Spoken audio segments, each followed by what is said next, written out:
दिल्ली में हवा दमघोंटू है और आने वाले समय में हालात और भी बिगड़ सकते हैं। इसको लेकर दिल्ली सरकार की क्या तैयारी है, क्या कदम उठाए जा रहे हैं, बताने के दिल्ली के प्रधानमंत्री गोपाल राय मेरे साथ हैं। गोपाल जी, सुबह सैर को नहीं जा सकते, प्राइमरी स्कूल बंद है, क्या हालात क्या बन रहे हैं दिल्ली में? और देखिए, अभी जो साइंटिस्ट के जो ओपिनियन है, मौसम विभाग का जो अनुमान है कि अभी एक विशेष स्थिति मौसम की बनी हुई है। हवा की स्पीड काफ़ी कम है, टेम्परेचर जो है वो डाउन जा रहा है। तो ऐसे में जो पूरे उत्तर भारत के अंदर एक जो प्रदूषण के कण हैं वो वायुमंडल में नहीं जा रहे हैं, उनका बिखराव नहीं हो रहा है और वो एक ठहराव की स्थिति बनी हुई है। अब इस ठहराव की स्थिति की वजह से क्या है कि लोगों को जलन महसूस हो रही है, लोगों को सांसों में दिक्कत हो रही है। तो अभी अगर हम देखें तो एक गंभीर श्रेणी में जो है एक यूआई जो है वो बना हुआ है और उसको देखते हुए ऐसा अभी अनुमान लगाया जा रहा है कि अभी हवा की स्पीड जो है वो आगामी दिनों तक, जैसा मैंने कई बार कहा है कि तकरीबन 10 अगले नवंबर तक। अगले 10-12 दिन जो हैं, मतलब वो थोड़े क्रिटिकल हैं दिल्ली के लिए। और उसको देखते हुए ही अभी हमने ये निर्णय लिया है कि दिल्ली के अंदर कम से कम, क्योंकि सीएक्यूएम अपना गाइडलाइन तो पूरे एनसीआर के लिए जारी करता है, लेकिन सब जगह उसकी धज्जियां उड़ाई जा रही हैं। हमने ये निर्णय लिया कल कि हम दिल्ली के अंदर इसे सख्ती से लागू करेंगे, जी, क्योंकि अपने हिस्से का काम हम ईमानदारी से पूरा करेंगे। आपने लागू करने का जिक्र किया है तो मैं इसमें एक सवाल आपकी तरफ से जोड़ देता हूं कि आपने ये भी कहा है कुछ अधिकारी जो हैं वो सुन नहीं रहे हैं, मसलन डीपीसीसी के जो चेयरमैन हैं, तो ऐसे में क्रियान्वयन कैसे हो पाएगा फिर? देखिए, परिस्थितियां विपरीत हैं। परिस्थितियां ऐसी हैं, जैसा मैंने कहा कि डीपीसीसी की जिम्मेदारी ही बनाई गई है इसलिए कि वो प्रदूषण को नियंत्रण करे। वो दिल्ली प्रदूषण नियंत्रण कमेटी है, लेकिन अब उसके चेयरमैन साहब वो सारे काम करने को तैयार हैं जिसको नहीं करना चाहिए। उन्होंने सुप्रीम कोर्ट के निर्देश के बाद, कैबिनेट के फैसले के बाद स्मॉग टावर बंद कर दिया। जो यहाँ पर real time source enforcement study हो रही थी उसको बंद कर दिया। तो स्थितियां तो विपरीत हैं। आपने देखा होगा, हमने बैठकें बुलाई, सीनियर अधिकारी नहीं आए, लेकिन हम 1 to 1 सबसे बात कर रहे हैं।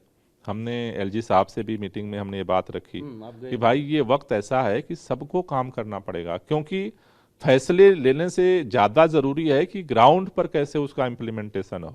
क्योंकि हम ये देख रहे हैं कि चलो, हरियाणा के लोग जो है लापरवाही कर रहे हैं, उत्तर प्रदेश के लोग लापरवाही कर रहे हैं, किसी भी गाइडलाइन को फॉलो नहीं कर रहे हैं, लेकिन दिल्ली को तो सख्ती से फॉलो करना पड़ेगा। इसलिए हमारी जद्दोजहद है। परिस्थितियां विपरीत हैं, लेकिन 24x7 मैं इसी प्रयास में लगा हूं कि कैसे ज़्यादा से ज़्यादा जो है जो प्रदूषण के सोर्स हैं उनको नियंत्रित किया जाए। दिल्ली के अंदर ग्रैप 3 के नियम हमने लागू किया है। दिल्ली के अंदर सभी जो कंस्ट्रक्शन एक्टिविटीज़ हैं जो नेशनल इंपॉर्टेंस की हैं उसको छोड़ करके बंद किया गया है। उसके लिए टीमें बनाई हैं, लगातार कोशिश कर रहे हैं कि उनकी मॉनिटरिंग हो ग्राउंड फील्ड पे। और उसी तरह से BS3 पेट्रोल की और BS4 डीजल की गाड़ियों पे प्रतिबंध किया गया है। ट्रांसपोर्ट और ट्रैफिक पुलिस के लोगों से हम संपर्क कर रहे हैं कि ज़्यादा से ज़्यादा ग्राउंड पर जाएं, क्योंकि जब तक ग्राउंड पे फील्डिंग नहीं होगी तब तक नियम बनाने से उसका फ़ायदा नहीं होगा। दिल्ली के अंदर जगह जगह हॉट स्पॉट्स पे जो है पानी के छिड़काव का, उसको जो है कोशिश की जा रही है कि उसको ज़्यादा से ज़्यादा मॉनिटर तरीके से जो है वो किया जाए। तो ये जो कदम है, उन सारे कदम को जो है सख्ती के साथ दिल्ली के अंदर पालन करना हमारी प्राथमिकता है। जैसे कि आपने खुद ही बताया कि अगले 10 दिन भी हालत इसी तरह से रहने वाली और ख़राब भी हो सकती है, तो ग्रैप 3 के नियम आपने बताए, क्या ग्रैप 4 की तरफ भी हम जा सकते हैं पूर्वानुमान के आधार पर जिस तरीके से लागू किया जाता है? देखिए, अगर आगे अगर ग्रैप 4 की तरफ बढ़ने की जरूरत पड़ेगी तो ग्रैप 4 भी दिल्ली अभी में लागू हालत है करें। क्या वैसे? अभी तो जो स्थितियां हैं वो अभी उसके बॉर्डर रेखा पे ही खड़ी हैं। बिल्कुल एज लाइन पे है। अभी आपने बताया कि जो मौसम है, हवा नहीं चल रही है, तापमान गिर रहा है, ये बड़ी वजह है। इसके अलावा भी आप किसी को कारण मानते हैं? क्योंकि आपने केंद्रीय मंत्री को पत्र भी लिखा, आपने कहा जो यूपी में या फिर हरियाणा में बीजेपी की सरकारें हैं वो भी इसके लिए जिम्मेदार है। देखिए, दो बातें सबको समझना बहुत ज़रूरी है। एक फैक्टर है मौसम का, और दूसरा है कि जो सोर्सेज हैं। मुख्य तौर पर दिल्ली के अंदर जो अभी प्रदूषण की स्थिति बनी है पूरे उत्तर भारत में, अगर आप देखें तो आज की तारीख में दिल्ली से ज़्यादा जो प्रदूषण है वो ग्रेटर नोएडा में है। देश के 52 डिस्ट्रिक्ट्स में पोल्यूशन है सबसे ज़्यादा, उसमें से 20 जो जिले हैं वो हरियाणा के हैं। तो दिल्ली के चारों तरफ दिल्ली से ज़्यादा प्रदूषण की स्थिति बनी हुई है। लेकिन इसके उलट दिल्ली में जितनी सख्ती के साथ और सक्रियता से काम हो रहा है, नियमों को पालन करने का प्रयास किया जा रहा है, हरियाणा और यूपी में भाजपा की सरकार है, दोनों जगह जो है उन सब चीज़ों की धज्जियां उड़ाई जा रही हैं।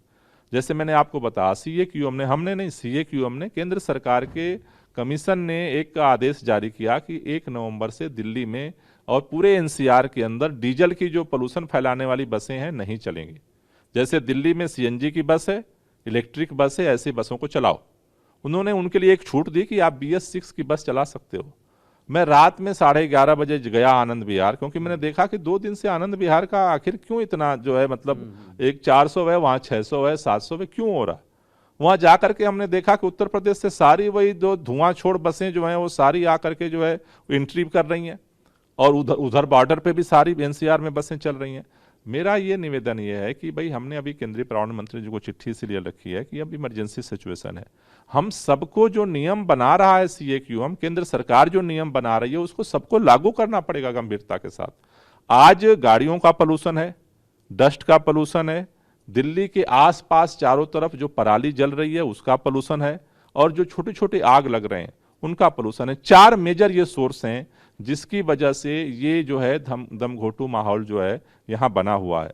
हवा की स्पीड बढ़ेगी तो निश्चित रूप से इन कणों में बिखराव होगा, लेकिन हवा की स्थिति नहीं बनती है, तो हमारे हाथ में यही है कि इन चारों सोर्सों को कैसे कंट्रोल किया जाए। जहां तक कई लोग पूछ रहे हैं पंजाब की पराली का बात, बीजेपी नेता कह रहे हैं यस, तो इस बात को समझना बहुत जरूरी है। केवल देखो, ये बयानबाजी का वक्त नहीं है। मैं भाजपा के लोगों से कहता हूं कि भाई, दिल्ली के चारों तरफ भाजपा की सरकार है, ऊपर भी भाजपा की सरकार है। भाई, जो दिल्ली में हो रहा है उसको यूपी हरियाणा में तो लागू करो। उतना तो केंद्र सरकार करेगी कि नहीं करेगी, कि वहां भी पल्ला झाड़ के भाग लेगी। मतलब हरियाणा के मुख्यमंत्री चंडीगढ़ बैठते हैं, उनको कोई मतलब नहीं कि दिल्ली के आसपास सारा हरियाणा में क्या हो रहा है। आधा हरियाणा पोल्यूशन में भरा हुआ है। यूपी के मुख्यमंत्री बैठते हैं लखनऊ में, हाँ, उनको मतलब नहीं कि पूरे जो है उत्तर प्रदेश का पूरा आधा हिस्सा जो है पोल्यूशन से जो है वो दमघोटू स्थिति में बना हुआ है। मेरा निवेदन है कि केंद्र सरकार तो कम से कम सक्रिय हो, भाजपा को कुछ तो करना पड़ेगा। जहां तक पंजाब की पराली की बात है, पंजाब में पराली जल रही है, हरियाणा यूपी में पराली जल रही है, लेकिन पंजाब में पराली पिछले साल से आधा जल रही है। ये हमारे आंकड़े नहीं है, केंद्र सरकार के आंकड़े हैं। पिछले साल जितनी पराली जली थी उससे आधी जल रही है, लेकिन वहां अब भी पराली जल रही है। जहां तक दिल्ली के अंदर पराली का जो प्रदूषण के कण दिख रहे हैं, अभी सभी वैज्ञानिकों का एक ही बात कहना है कि हवा की स्पीड बहुत कम है। हवा की स्पीड कम है। हवा की स्पीड कम होने का मतलब, हवा की स्पीड अगर तेज होती तो दिल्ली का प्रदूषण ही दूसरे चारों तरफ फैल जाता। जब कोई भी प्रदूषण के कण, कोई भी धुआं अगर हवा कमजोर है, जा ही नहीं रहा है, तो पंजाब का जो धुआं है वो उड़ के तो जब हवा चलेगी तभी आएगा। अभी तो जो पराली का धुआं है यहाँ, वो तो गाड़ियों का धुआं है, डस्ट का धुआं है, बायोमास का। तो अभी जो पराली का धुआं है, पराली का जो पोल्यूशन दिल्ली में घुला हुआ है, वो तो दिल्ली के चारों तरफ नजदीक जो परालियां जल रही हैं उसी का धुआं है। इसके साथ एक चुनौती और होगी, अगले 10 दिन में दीपावली भी है, उसके लिए क्या करेंगे? देखिए, मेरा हाथ जोड़ करके विनती है भारतीय जनता पार्टी के लोगों से, राजनीति छोड़ दीजिए। जो स्थितियां दिख रही हैं, अगले 10-12 दिन काफ़ी मौसम की स्थिति खतरनाक रहनी है। दिल्ली में पटाखों पर प्रतिबंध लगा है, इसमें राजनीति छोड़ करके और इसको लागू कराइए। दिल्ली के लोगों से भी हमारी विनती है कि आप सबको अपने लिए और अपने लोगों के लिए, ज़िंदगी के लिए ख्याल रखना है। दिया जला करके जो है दिवाली मनाएं। पड़ोस के जो राज्य हैं, उत्तर प्रदेश और हरियाणा, जो भाजपा की सरकारें हैं, वो उनसे भी निवेदन है कि इस पर प्रतिबंध करिए। केंद्र सरकार से निवेदन है, प्रतिबंध लगवाइए, क्योंकि अगर वहाँ पटाखे बिकेंगे, छूटेंगे, उसका असर दिल्ली पे पड़ेगा। अगर ऐसा ही मौसम बना रहा तो निश्चित रूप से स्थिति और खराब होगी। प्राइमरी स्कूल जो पहले सिर्फ 2 दिन के लिए बंद थे, अब 10 नवंबर तक के लिए बढ़ा दिया गया है, और जो 6ठी से 12वीं तक की क्लास है उनको भी कहा है कि आप विकल्प तलाशें कि ऑनलाइन क्लासेस में शिफ्ट हों। और देखिए, अभी जो ग्रैप 3 के नियम लागू हुए थे उसमें 2 दिन के लिए स्कूलों को, प्राइमरी स्कूलों को बंद किया गया था। अभी जो स्थिति दिख रही है, जिस तरह की एक ठहराव दिख रहा है मौसम में, हवा की गति नहीं चल रही है, तो ऐसा लग रहा है कि अगले 8-10 दिन जो है वो स्थिति अभी जो है इसी तरह ठहराव में रहेगी। तो इसलिए जो है अगले 10 तारीख तक स्कूल बंद करने के प्राइमरी तक के निर्देश दिए गए हैं। साथ ही साथ जो उसके ऊपर के क्लासेज हैं उनके लिए ऑनलाइन जो है क्लासेज चलाने का ऑप्शन जो है तलाशने का निर्देश दिया गया। बात करिए, शुक्रिया। तो दिल्ली सरकार का कहना है कि उनकी कोशिशें जारी है, लेकिन मौसम की मार और जो पड़ोसी राज्य हैं उनकी तरफ से पूरी तरह सहयोग ना करना पोल्यूशन की एक बड़ी वजह बनी हुई है, और अगले 10 दिन जो हैं वो और भी गंभीर। और इसी को देखते हुए दिल्ली के जो प्राइमरी स्कूल हैं उनको 10 नवंबर तक के लिए बंद कर दिया गया है, और साथ ही साथ में जो छठी से 12वीं तक के क्लासेस हैं उनको ऑनलाइन क्लास में शिफ्ट करने का विकल्प तलाशने के लिए कहा गया। अपने वीडियो से राजू यादव के साथ जितेंद्र भाटी।